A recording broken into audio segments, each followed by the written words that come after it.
మత్తయి సువార్త 7వ అధ్యాయము 1వ వచనం నుండి, మీరు తీర్పు తీర్చుకుడి, అప్పుడు మిమ్మును గూర్చి తీర్పు తీర్చబడదు. మీరు తీర్చు తీర్పు చెప్పునని మిమ్మును గూర్చియు తీర్పు తీర్చబడును. మీరు కొలుచు కొలత చొప్పునని మీకును కొలవబడును.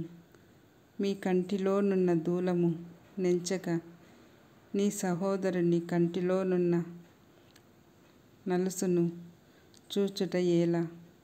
నీ కంటిలో దూలముండగా నీవు నీ సహోదరుని చూచి నీ కంటిలోనున్న నలుసును తీసివేయనిమ్మని చెప్పనేలా?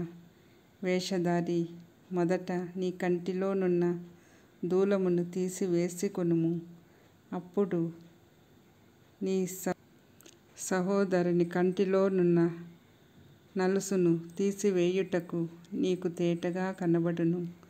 పరిశుద్ధమైనది కుక్కలకు పెట్టకుడి. నీ ముత్యములను పందుల ఎదుట వేయకుడి.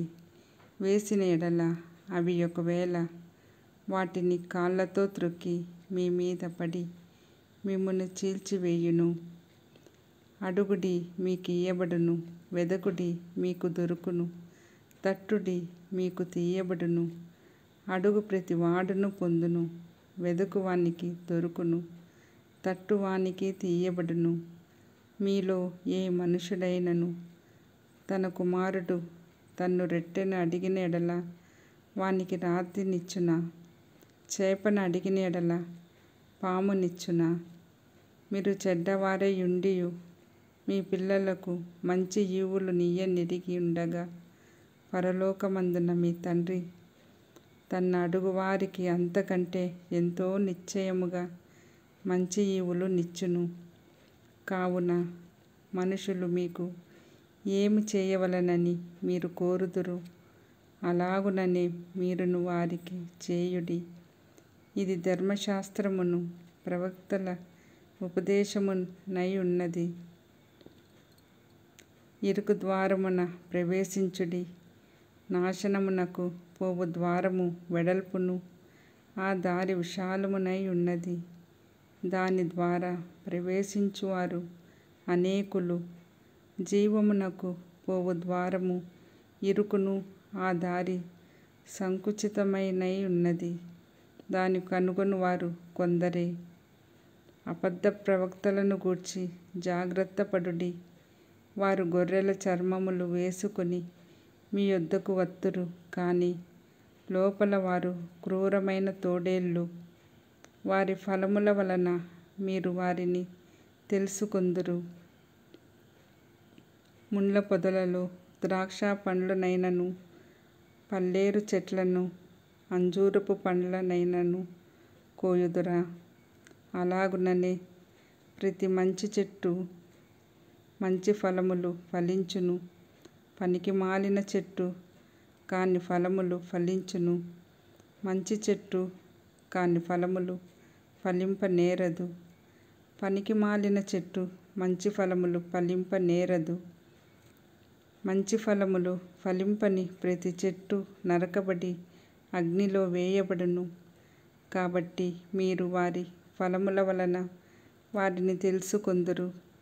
ప్రభువా, ప్రభువా అని నన్ను పిలుచు ప్రతి వాడును పరలోక రాజ్యములో ప్రవేశింపడు గాని, పరలోకమందున్న నా తండ్రి చిత్త ప్రకారము చేయువాడే ప్రవేశించును.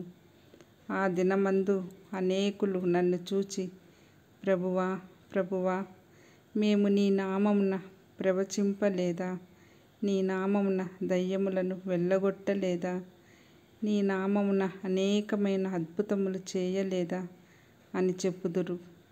అప్పుడు నేను మిమ్మును ఎన్నడూను ఎరుగను, అక్రమము చేయు వారలారా, నా యొద్ద నుండి పొండని వారితో చెప్పుదును. కాబట్టి ఈ నా మాటలు విని వాటి చొప్పున చేయు ప్రతి వాడును బండ మీద తన ఇల్లు కట్టుకొనిన బుద్ధి మంతుని పోలియుండును.